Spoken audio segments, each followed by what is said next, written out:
El Ministerio de Adoración Profética Sellados para Adorar te invita a vivir un tiempo de enseñanza y restauración con su director, Yesid Vargas. Este es el tiempo de la canción.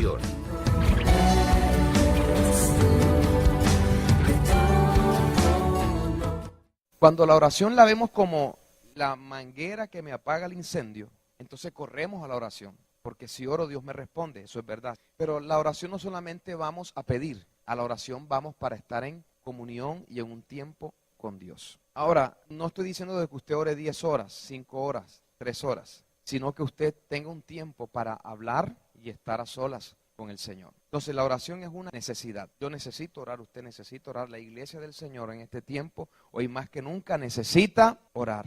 Ahora, vamos a mirar algunos aspectos sobre la oración. Son bien fundamentales, bien básicos, pero que es importante recordarlos y a la vez retomarlos. Mateo 6:6, lo primero que vamos a hablar acerca de la oración es revisar estos principios y algunos versos que nos van a ayudar a retomar nuestra vida de oración, o que Dios nos ayude a que nuestra vida de oración sea un poco más deleitosa al momento de desarrollarla. La oración nunca debe ser una carga. Ay, hermano, bueno, ahora me toca orar. Bueno, oremos, ni modo, hay que orar. La oración debe ser un deleite, algo que a usted le guste, que usted disfrute, que usted cuando diga, no, yo quiero seguir orando, yo necesito orar. Mateo 6:6, el primer principio que le quiero recordar o enseñar, que nosotros al momento de orar nos dirigimos al Padre. Hay gente que está orando y uno no sabe a quién están pidiendo. Nuestra oración debe estar dirigida específicamente al Padre. Mateo 6:6 dice así: mas tú cuando ores, la oración aquí le está presentando el Señor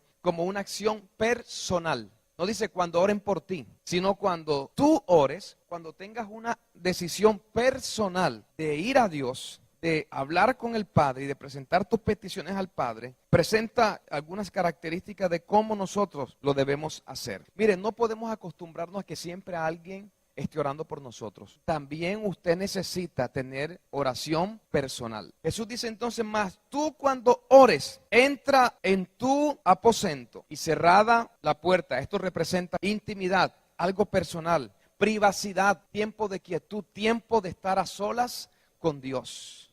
Usted apaga el celular ese que no nos deja la vida tranquila, modo oración, ¿verdad?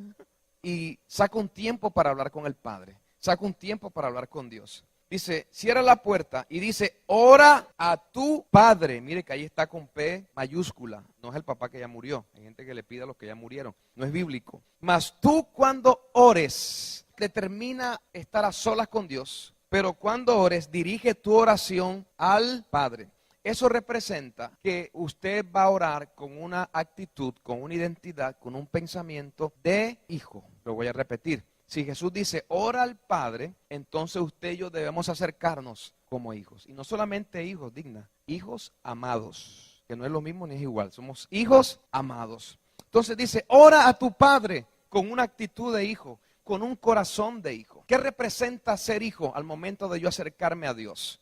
¿Cómo debe ser o cuál debe ser la actitud y la intención de un corazón de alguien que se acerca a Dios como hijo? Confianza. Yo debo acercarme a mi Padre con una actitud de confianza, depositando toda mi confianza en Él, sabiendo que al momento de estar con Él, Él me va a escuchar, Él me va a observar, Él va a mirar mi corazón y lo más seguro es que te tenga una respuesta para tu necesidad. Me acerco con un corazón confiado, con un corazón sincero, confianza, sinceridad, humildad, agradecimiento, que representa adoración también. Todo hijo necesita honrar a su padre. Eso es un principio que aplica tanto para mi relación con mis padres terrenales, al igual y con más razón con mi Padre celestial. Al momento de yo orar al Padre, yo debo ir con un corazón dispuesto a honrarlo, dispuesto a honrar a Dios, dispuesto a reconocer quién es Él, cuáles son sus virtudes, cuáles son sus características que Él tiene como Padre, los atributos que Dios tiene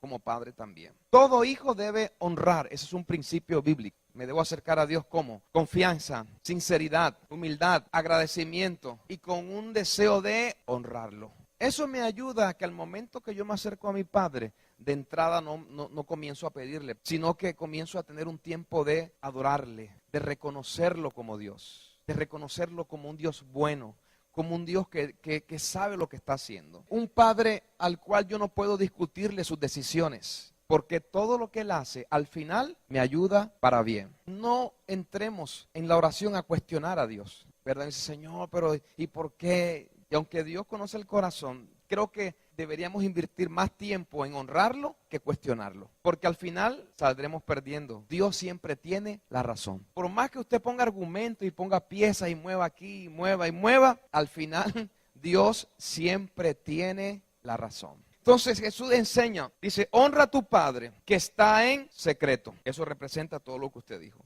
Y tu Padre que ve en lo secreto, te recompensará en público. La segunda parte me enseña algo bien interesante. Me enseña que Dios ve lo más íntimo de nosotros. Aún los pensamientos que usted no ha tenido, ya Dios los conoce. Imagínese si Dios es grande. Aún lo que usted no ha pensado, ya Dios sabe lo que va a pasar por su mente. Dice, y tu Padre que ve, que observa, porque la Biblia dice que los ojos de Jehová recorren toda la tierra. No hay un lugar donde usted y yo nos pongamos a orar, nos metamos a orar, que Dios no pueda vernos y respondernos. Si no, pregúntele a Jonás, que invocó a Dios en su gran angustia por desobediencia. En el vientre, ahí no dice una ballena, dice de un gran pez. De un gran pez. Bueno, el punto no es ese. El punto es que aún en esa angustia el Señor le respondió. David decía, en mi angustia clamé y Jehová me respondió.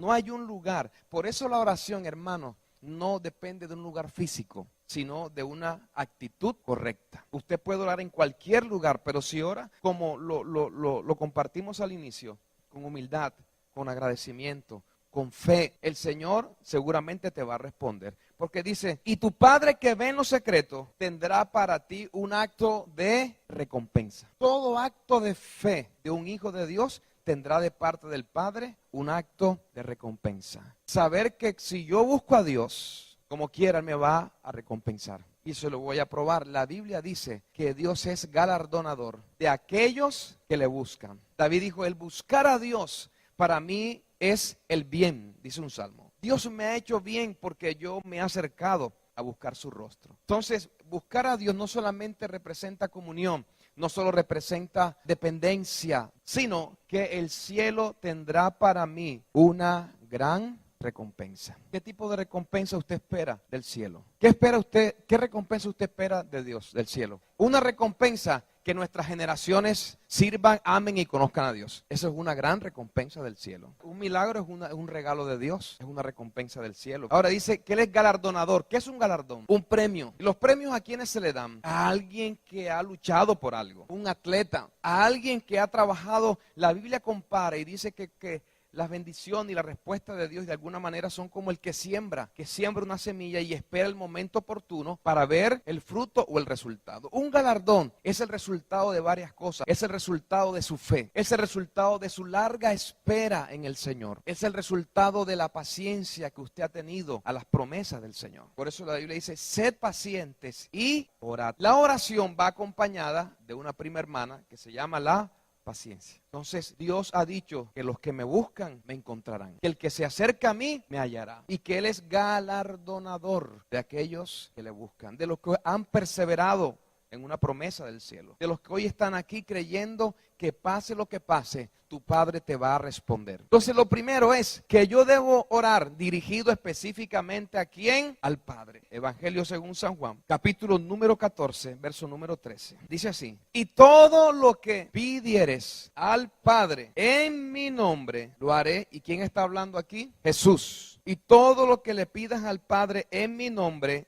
yo lo haré. ¿Para qué? ¿Cuál es el propósito? Para que el Padre sea glorificado en el Hijo. Cada vez que Dios a usted le responde una petición, Dios es glorificado. Cada vez que usted da un testimonio, usted glorifica a Dios de que Dios respondió a su oración. Cada vez que usted pide creyendo en el nombre de Jesús y el cielo responde, el Padre es alabado, el Padre es glorificado, el cielo es levantado por causa de su respuesta. Entonces la oración, al momento de yo pedir, debo entender que Dios está interesado en responderme porque de esa manera Él es glorificado. Cuando Dios responda a lo que usted trajo hoy en su petición, el cielo va a ser levantado, Dios va a ser glorificado y el Padre va a ser enaltecido. Tercero, yo debo orar con fe. Lo primero es que yo debo orar al Padre. ¿Y orar en nombre de quién? De Jesús. El único mediador entre Dios y los hombres es Cristo. Mire, sus oraciones no son respondidas por si usted oró de rodillas o acostado o sentado, sino que use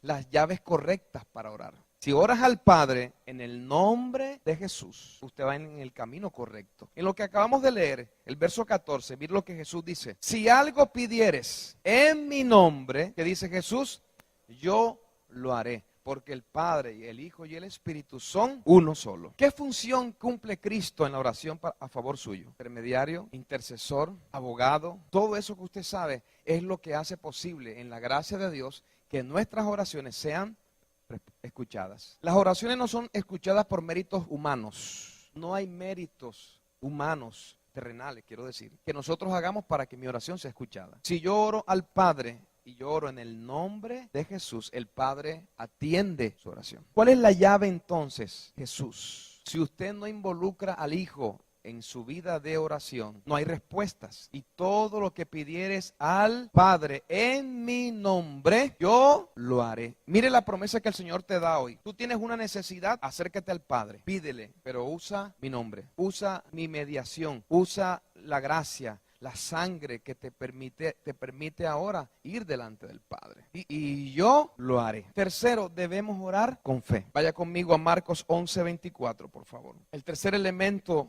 que debe acompañar nuestra vida de oración para que sea efectiva es la fe. Dice, vamos a leer desde el verso número 22. Dice, respondiendo Jesús le dijo, ¿qué le dijo? Tened fe, ¿pero en quién? En Dios. En Dios. Hay gente que tiene fe en que quien lo va a sanar es el médico, pero quien puede usar al médico para sanarte es Dios. La confianza debe estar dirigida 100% en Dios. Quien puede resolver todo el rollo que usted tiene hoy es Dios. La salida que yo necesite solamente la tiene Dios. Tened fe, pero tened fe en Dios. Porque de cierto os digo que cualquiera que dijere a este monte, quítate y échate al mar, y no dudare en su corazón, sino que creyere que será hecho lo que dice, entonces lo que diga será hecho. Porque hay personas que dicen, por confesar cualquier cosa, eso le va a pasar. Y ya no es la dirección bíblica. Jesús aquí dice, si tú confías en el Padre y crees que lo que estás pidiendo, el Padre lo va a hacer, el siguiente paso es que usted lo va a declarar. Si usted cree que la palabra que estamos enseñando va a aumentar su fe y va a tener respuesta, usted sale de aquí diciendo, yo estoy seguro que Dios me va a responder. No se trata de hablar por hablar. La declaración o la confesión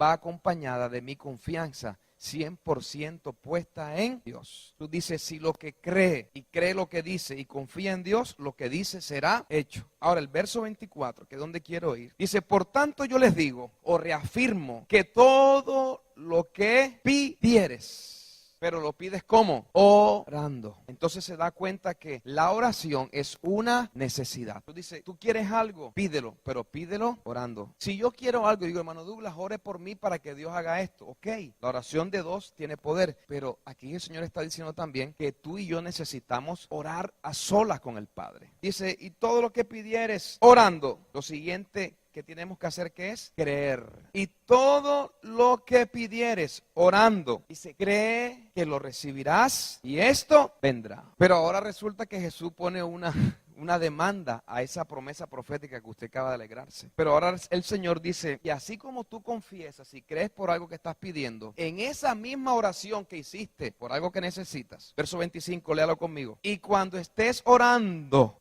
¿qué hay que hacer? Perdonar. Y cuando estés orando, así como oraste entusiasmado por algo que necesitas, póngale la misma fe a pedir perdón. Y cuando estés orando, no solamente pide, también ten una actitud de humildad que se llama el perdón. Y cuando estés orando, perdonad. Si tenéis algo contra alguno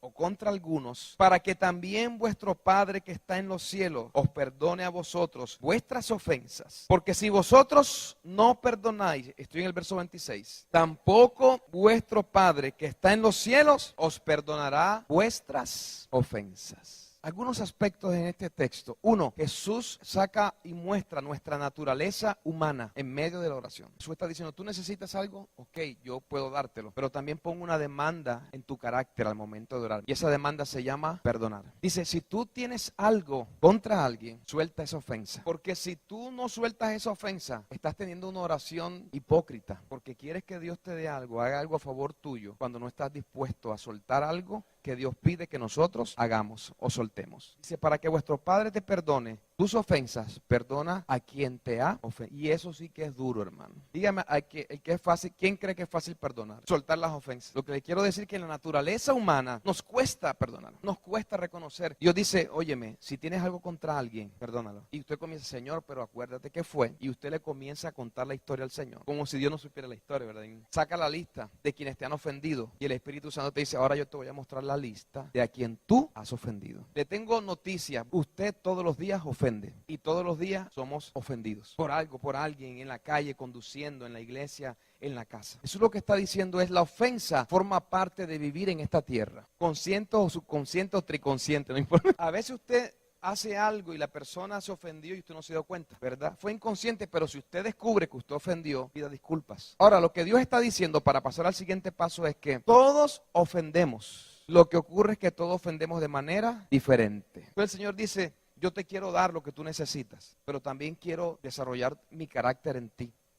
Y el perdón es una de las maneras de nosotros crecer en el carácter y formación de Cristo en nuestras vidas. Entonces, en pocas palabras, la ofensa inhabilita respuestas de Dios a mi vida. La ofensa le bloquea las bendiciones que el Señor le quiere entregar a usted. Y cuando usted perdone, usted va a ver cómo sus oraciones van a tener respuestas. Entonces, oro al Padre, oro en el nombre de Jesús, oro con fe, pero en medio de esa oración yo necesito perdonar. Nosotros oramos sin depender de nuestras virtudes o nuestros defectos, sino con la fe que en Cristo y a través de su sangre yo tengo acceso directo al Padre. Yo debo orar no dependiendo de mis virtudes para orar, mis palabras, o de pronto hay gente que ora y atiende más sus defectos, creyendo que Dios no le va a responder porque tiene defectos o errores en su vida. Resulta que lo que nos da acceso a la gracia y al trono es la sangre de Jesús. Hebreos 10, del 19 al 22. Dice, así que, hermanos, se dirige a la iglesia, a hijos de Dios, teniendo libertad para entrar al lugar santísimo a través de la sangre de Cristo, por el camino nuevo y vivo que Él nos abrió, a través del velo, esto es, su carne, y teniendo de un gran sacerdote sobre la casa de Dios.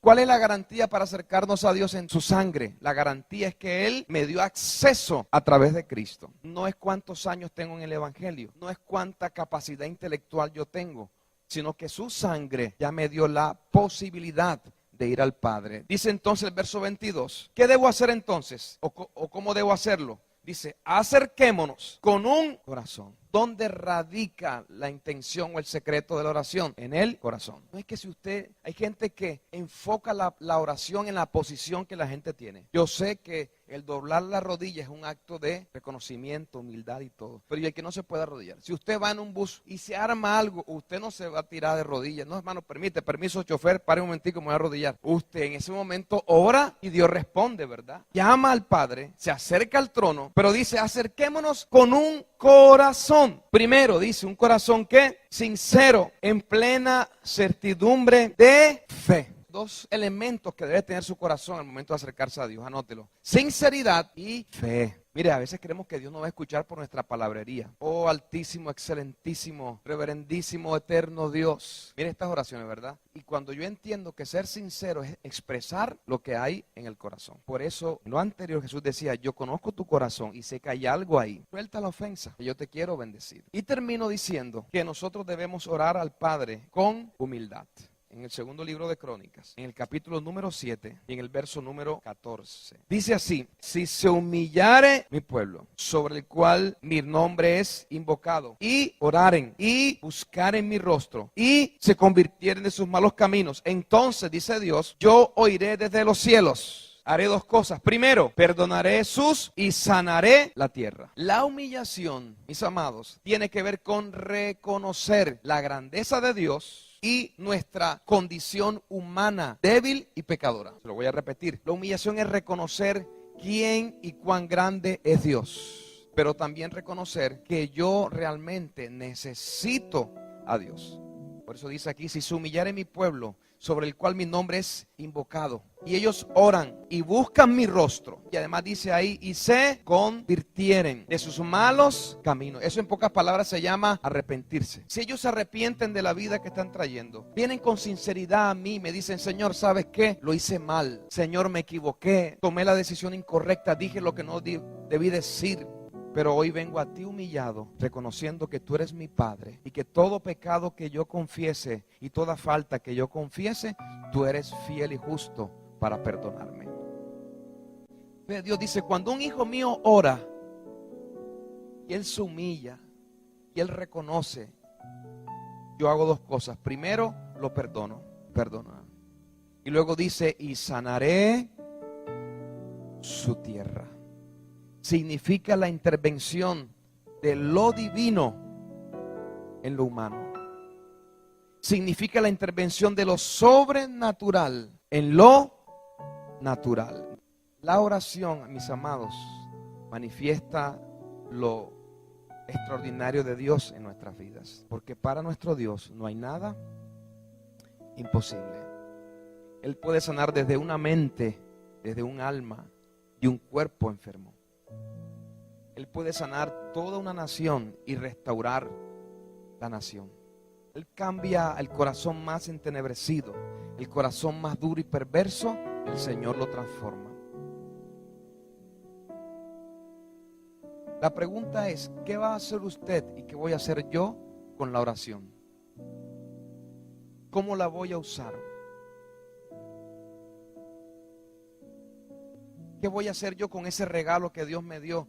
Cuando Jesús dijo, y todo lo que pidieres al Padre en mi nombre, yo lo haré. Dios te ha dado promesas, Dios nos ha dado promesas y nos ha dado la forma de acercarnos a Él. Acabas de escuchar al pastor Yesid Vargas con una poderosa palabra de cambio, fe y restauración. Para información y contactos, escríbanos a escuelaselladosparaadorar@gmail.com. Síganos en Facebook, Sellados para Adorar, cambiando atmósferas.